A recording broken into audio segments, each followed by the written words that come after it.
우리가 이제 하나님의 말씀을 볼 때요, 대충 보시면 대충 믿음을 갖는 거예요. 대충. 예. 그 자세히 이렇게 보시면 또 자세한 믿음을 우리가 이제 가질 수 있는 거기 때문에 우리가 그 하나님의 말씀을 이게 정확하게 우리가 볼 수 있는 이게 대충 이렇게 훑어서 이렇게 읽어보면 믿음이 안 자라는 거예요. 믿음이 변화가 안 돼요. 그래서 이 말씀이 의미하는 영적인 의미를 우리가 캐치를 해야지 그 눈이 열리고 귀가 열리고 믿음이 이제 성장하는 겁니다. 오늘 열왕기상 13장 구성을 한번 보시면요. 이제 여로보암이 이제 그 북이스라엘의 통치자가 되었죠. 그래서 우상 숭배의 길로 이끌었다는 거예요. 우상 숭배의 길로. 그래서 남쪽 대언자의 경고, 북쪽 대언자의 속임수, 여로보암은 돌이키지 않았다. 중심 내용은요.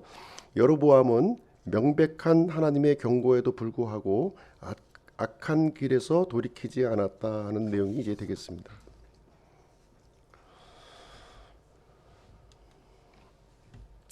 12장 33절 이제 마지막 절 한번 보시게 되면요.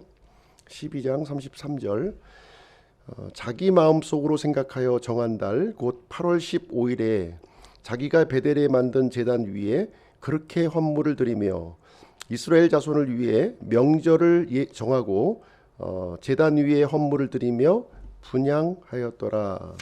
지금 여로보암이 이제 자기 마음속으로 이렇게 생각을 한 겁니다. 생각을 했는데 그 길은 이제 어떤 길이었냐면 하나님이 기뻐하시는 길이 아니라 하나님이 극도로 미워하시는 우상 숭배의 길을 걸었다 이렇게 말하고 있습니다. 그래서 사람이 이렇게 자기 생각에 이렇게 함몰이 되면요, 바른 길을 가고 있는 것이 아니라 본인은 바른 길처럼 보이지만 하나님이 보실 때에는 정반대의 길을 이제 가고 있는 것이죠. 그래서 우리는 내 생각에 이렇게 집중하는 것이 아니라 하나님의 말씀, 하나님의 기록된 말씀을 우리가 이제 보아야 하는 것입니다. 그래서 여로보암은 이 베델과 단, 그러니까 북쪽이 이제 단이죠. 북쪽에 있는 도시, 그리고 남쪽에 있는 도시 베델, 여기에다가 금송아지 제단을 이제 세운 거예요. 그리고 천한 백성들을 제사장으로 이렇게 삼았습니다. 그리고 명절의 시기를 이제 7월 15일에서 8월 15일로 이렇게 바꿨는데 그 명절의 시기를 왜 바꾸었냐면 그 말씀해 보시면 이스라엘 자손을 위해서 바꾸었다 하는 거예요. 사람들의 이런 편의를 위해서 이렇게 하나님을 위해서 바꾼 것이 아니라 사람들의 편리함을 이제 위해서 바꾸게 되었다는 것입니다. 하나님께서 그 여로보암을 이제 그 북이스라엘의 통치자로 삼아 주셨어요. 그렇죠?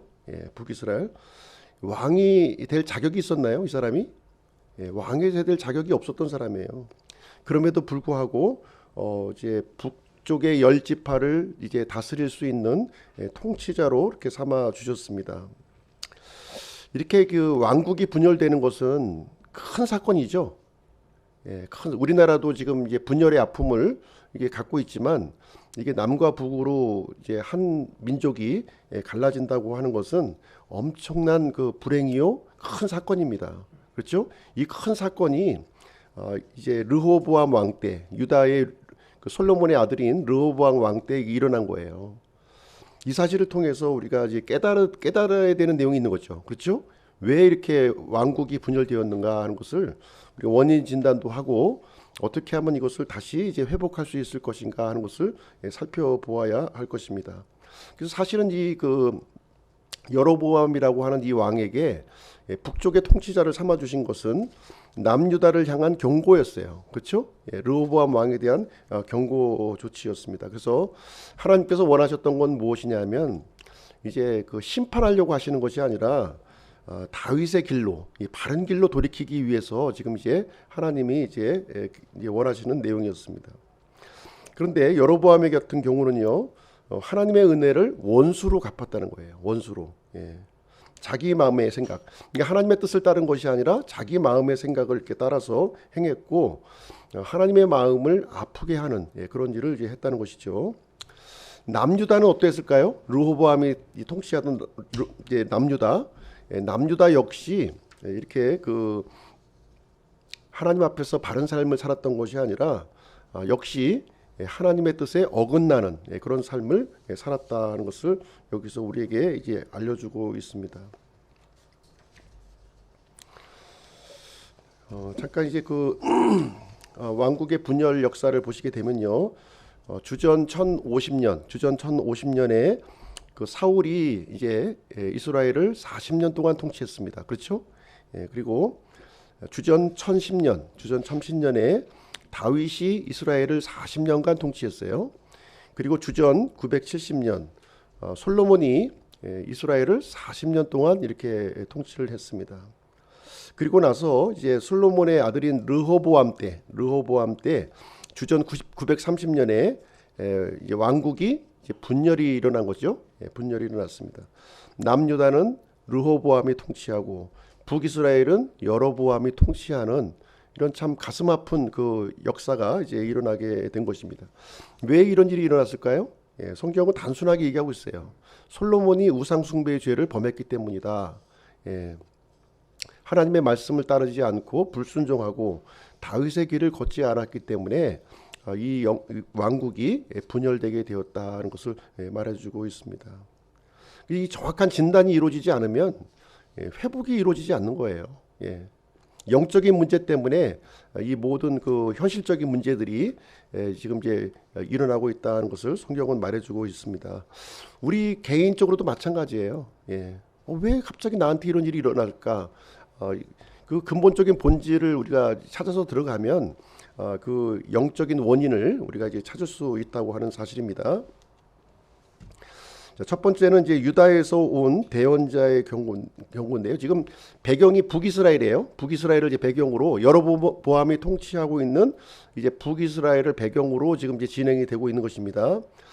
아마도 이제 930년에 이제 왕국이 분열되고 어느 정도 시간이 흘러갔던 것 같아요. 그래서 이제 남쪽은 르호보암 중심으로 이런 그 왕국이 형성되었고 북쪽은 여로보암 중심으로 이렇게 왕국이 이렇게 좀 안정기에 들어서 있는 그런 모습이 이제 되겠습니다. 이러한 때에 1절 말씀 보시면 13장 1절이요. 보라, 하나님의 사람 하나가 주의 말씀에 의거하여 유다에서 나와 베델에 왔는데 여로보암이 분향하려고 제단 옆에 서 있으므로. 자, 이 상황을 보시게 되면 무슨 얘기냐면 이제 하나님의 사람이 이제 남쪽 유다죠. 남쪽 유다에서 어디로 올라왔어요? 북쪽에 있는 베델이라고 하는 도시로 이렇게 온 겁니다. 그 온 이유가 뭐냐면 하나님의 말씀, 주의 말씀에 의거해서 지금 이제 북쪽에 있는 도시로 이제 들어왔다 이렇게 얘기해주고 있어요. 그 베델이라고 하는 장소에서 어떤 일이 일어나고 있었냐면 북쪽의 통치자 여로보암이 그 금송아지 제단 앞에서 지금 분향을 하려고 지금 서 있는 거예요. 그 상황에 지금 남쪽에 있는 이 하나님의 사람이 지금 이제 도착을 한 겁니다. 그렇죠? 왜 도착을 했을까요? 하나님의 메시지를 전달하기 위해서. 좋은 말씀이 아니겠죠. 그렇죠? 좋은 말씀이 아닙니다. 그래서 이런 내용을 볼 때 지금 북이스라엘의 그 상태, 영적인 상태는 아주 그 이 영적인 암흑기에 지금 이제 있다는 거예요. 그러니까 남쪽에서 하나님의 사람을 이렇게 보낼 정도면 북쪽에 있는 대언자들은 이 여로보암의 죄에 대해서 말할 사람이 있다 없다? 없다는 거예요. 단 한 사람도 없다는 거예요. 그래서 하나님께서 북쪽에 있는 대언자를 사용하지 못하고 남쪽에 있는 대언자를 이렇게 불러서 북쪽에 있는 그 여로보암 앞으로 이제 보내는 일이 지금 이제 일어났다. 지금 이 얘기를 해주고 있는 겁니다. 그나마 이제 그 남쪽이 조금 그나마 좀 그래도 똑같이 타락했지만 그래도 조금 이제 그 뭐 좀 낫다고 표현해야 되나 하여튼 좀 그런 상황이 되겠습니다. 2절 말씀 보실게요. 2절. 그 사람이 제단을 향해 주의 말씀으로 외쳐 이르되 오 제단아 제단아 주께서 이같이 말씀하시느니라. 보라 다윗의 집에 요시야라 하는 아이가 태어날 터인데 그가 내 위에서 분향하는 산당들의 제사장들을 내 위에 헌물로 드릴 것이요 또 사람들의 뼈를 내 위에서 태우리라. 뜬금없는 말씀을 여기서 선포해요. 여기서 뭐라고 지금 얘기하냐면 지금 이제 그 금송아지 제단 앞에서 분향하고 있는 지금 이제 여로보암을 향해서 지금 이제 하나님의 메시지를 선포하고 있는데 무슨 얘기를 하냐면 다윗의 집에 요시야가 태어날 거라는 거예요. 다윗의 집에 요시야가 태어난다. 요시야 왕이 지금 언제 지금 이제 태어나냐면요. 주전 640년에 태어나요. 지금 언제라고요? 930년에 지금 주전 930년에 왕국이 분열됐는데 지금 한 10년 정도 경과되었다고 본다면 주전 930년인 거예요. 그런데 앞으로 300년 뒤에 태어날 이 다윗의 이 가문에서 태어날 요시야 왕을 지금 언급하고 있는 거예요. 요시야 왕.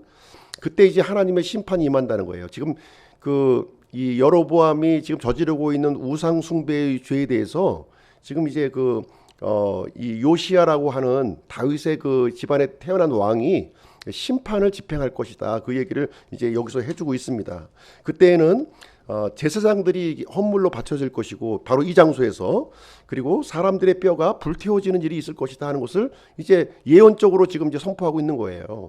이 내용이 열왕기하 23장 15절 20절의 내용을 보시면 그대로 성취가 됩니다. 이 말씀이 그대로 성취. 300년 후에 일어날 일을 지금 이제 선포하고 있는 거예요.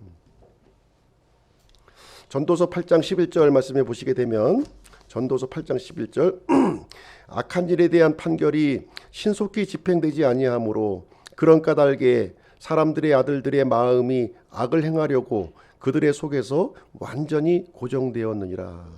사람들이 왜 악을 행하냐면요. 아마 심판이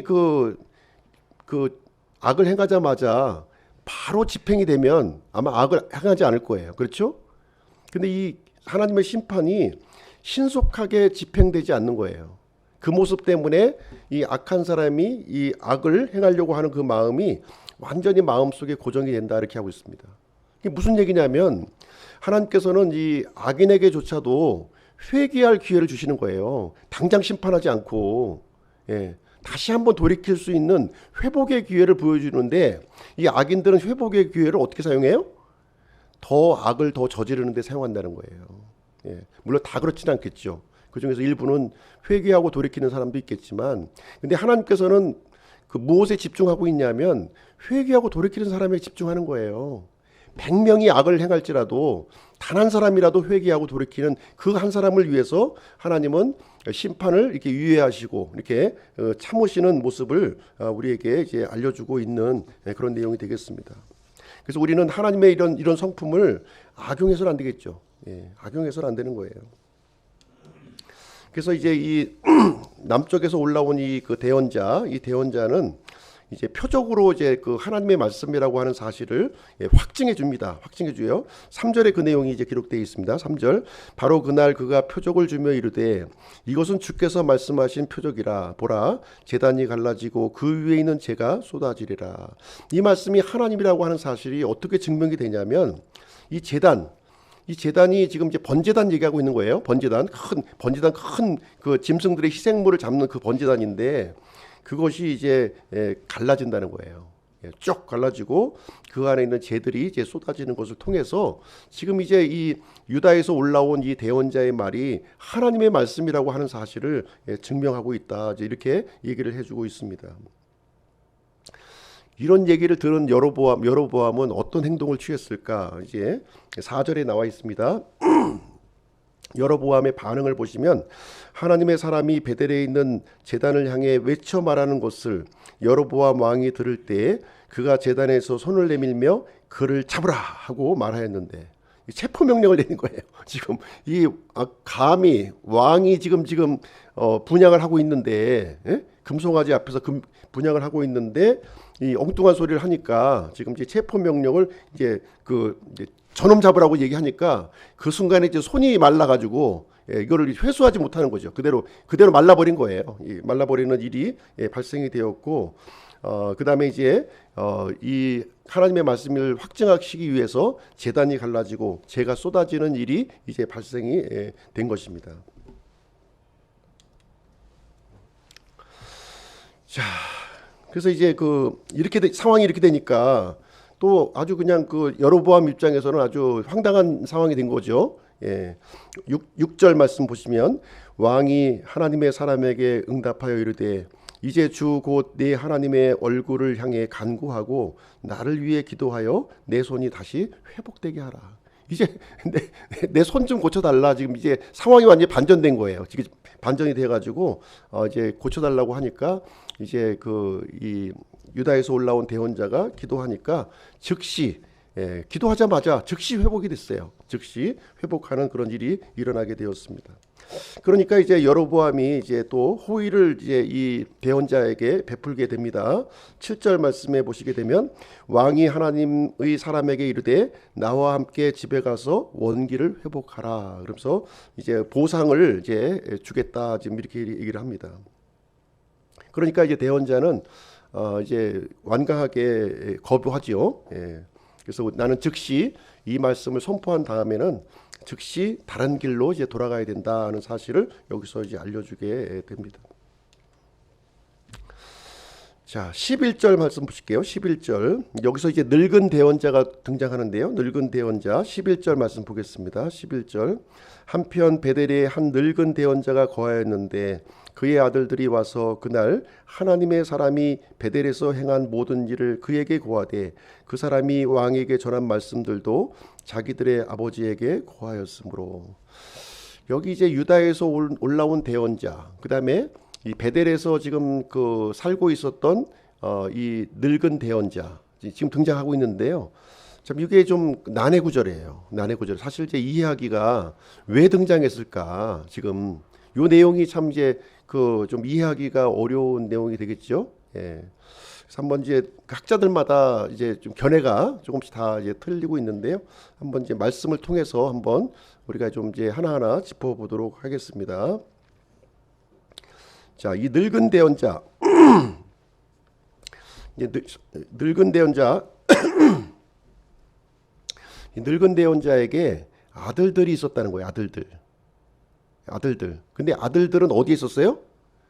여로보암이 금송아지에게 분향하는 그 현장에 있었던 거죠. 그렇죠? 예, 있어가지고 이 유다에서 올라온 대원자가 일어났던 그 현장의 일들을 그대로 목격한 거예요.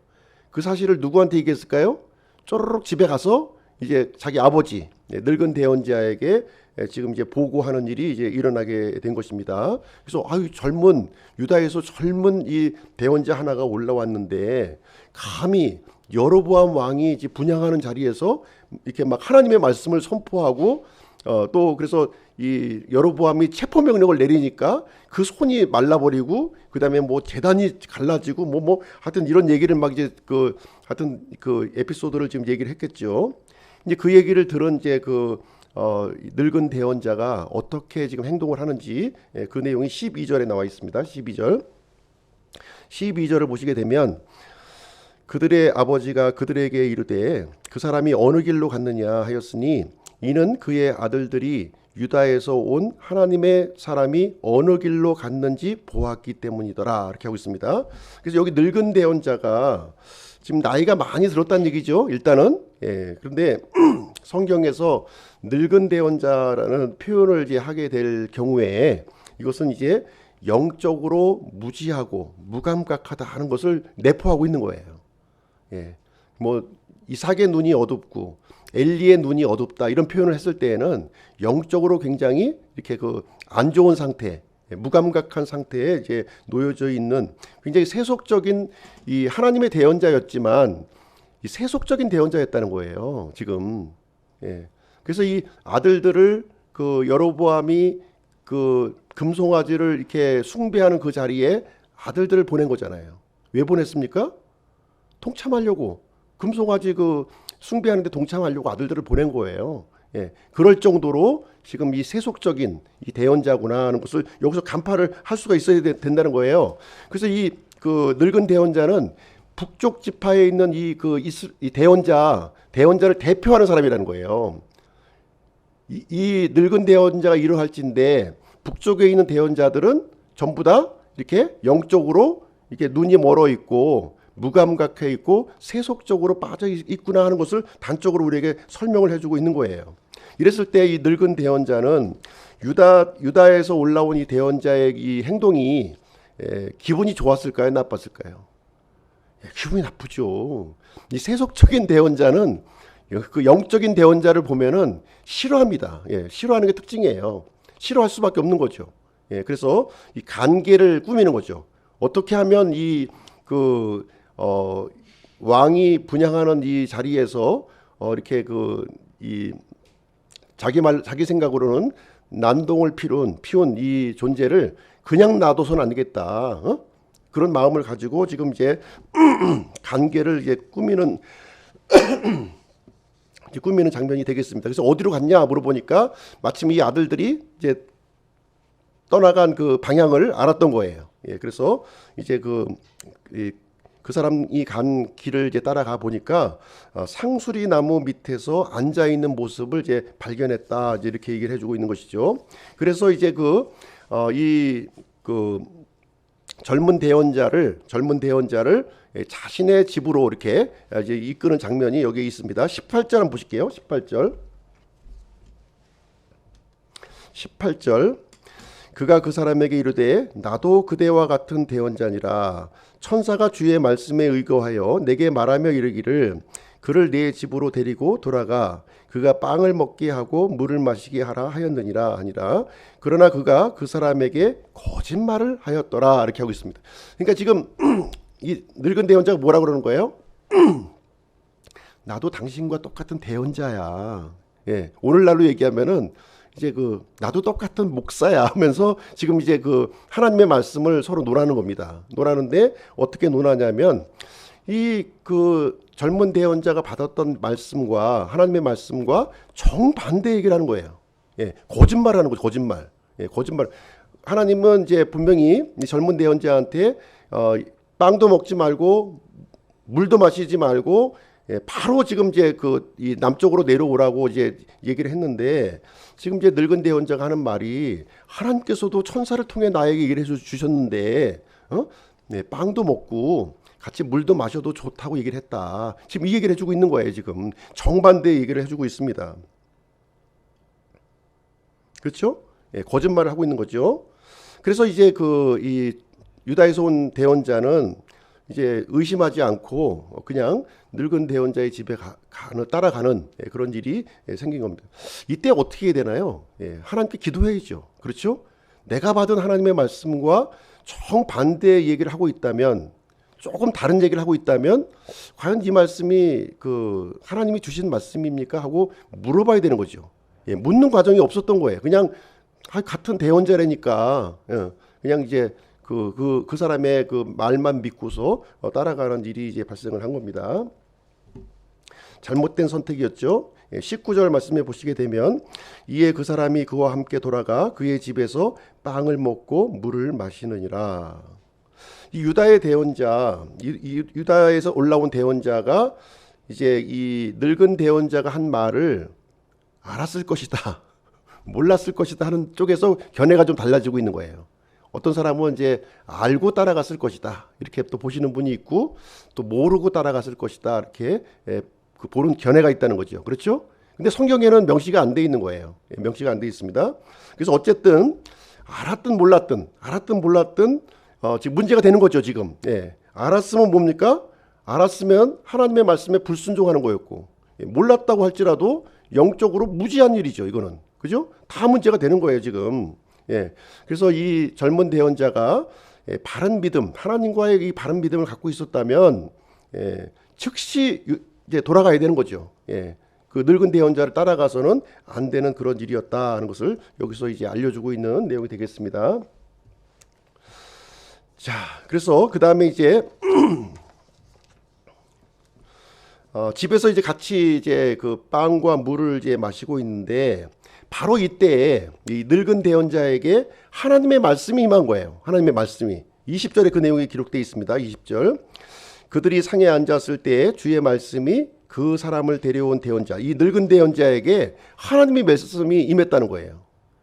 그 전까지는 하나님의 말씀을 아무런 신경도 쓰지 않고 살았던 이 사람에게 갑자기 지금 이제 하나님의 말씀이 임한 거예요. 지금 임해가지고 어떤 얘기를 이제 대언하게 되냐면 이런 얘기를 대언합니다. 그래서 하나님의 말씀을 가지고 이 유다의 대언자를 책망하기 시작하는 거예요. 예, 뭐라고 책망하냐면, 아니 자기가 이렇게 그 끌고 오고 빵도 주고 이제 물도 마시게 하고서 지금 이제 뭐라고 얘기하냐면, 지금 그 이 주의 말씀에 왜 순종하지 않았느냐는 거예요. 이 당신이 왜 바로 돌아가는 하나님의 말씀을 어기고 왜 순종하지 않았느냐, 하나님의 명령을 왜 지키지 않았느냐, 지금 얘기를 하고 있는 거예요.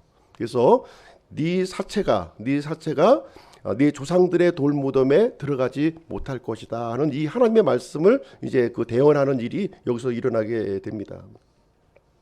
그럼 이 젊은 대언자는 어떻게 해야 돼요? 예, 하나님의 말씀을 우리가 분명하게 내가 받고 책망을 듣고 잘못된 것 지적이 되었다면 어떻게 해야 됩니까? 예, 회개해야죠. 아유, 죽을 죄를 졌습니다 하고 납작 엎드려야 되는 거예요. 예, 그 행동을 취하지 않습니다. 지금 젊은 대언자도 비록 이 여로보암의 죄를 책망했지만 이 젊은 대언자도 문제가 있었던 거예요. 예, 거짓된 말에 대해서 하나님의 묻지도 않았고, 또 하나님의 책망이 있었음에도 불구하고 또 회개하고 이렇게 그런 행동을 보이지 않았다고 하는 사실을 여기서 보여주고 있습니다. 그래서 23절 이하의 말씀을 쭉 보시게 되면 이 유다에서 온 대언자가 이제 나귀를 타고 이제 돌아가는데 어떤 일이 이제 발생하게 되냐면, 가는 길에 사자를 만납니다. 사자. 예, 무시무시한 사자를 만나게 되고요. 그래서 온 몸이 찢겨서 죽어요. 예, 찢겨서 죽고, 근데 이 공교롭게도 이 사자는 이 대언자만 찢어서 죽이고 먹질 않습니다. 또 타고 왔던 나귀도 건드리지도 않아요.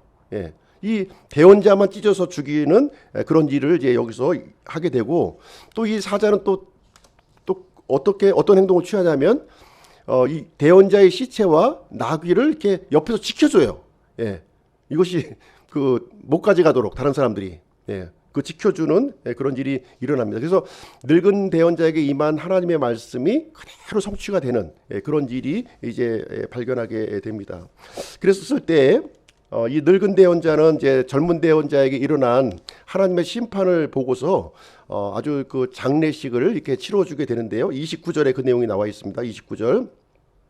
그 대언자가 하나님의 사람의 사체를 들어 나귀에 싣고 그것을 가지고 돌아왔으며, 그래서 시체를 이렇게 수습해서 집에 돌아와서 아주 그 죽음에 대해서 애통하고, 이건 하나님께서 하신 것이 분명하다 하는 사실을 인식을 하고서 이제 어떤 얘기를 하게 되냐면, 아들들에게 유언을 남깁니다. 이 대언자가 죽은 이 무덤에 나를 합장시켜 달라. 예. 합장시켜 달라 이렇게 얘기를 해요. 그때부터 이제 늙은 대언자가 이제 각성을 하게 되는 일이 발생합니다. 각성을 해요. 예, 그래서 하나님께서 하신 이 말씀이 분명히 성취가 되는 것이구나 하는 사실을 여기서 인식을 하게 됩니다.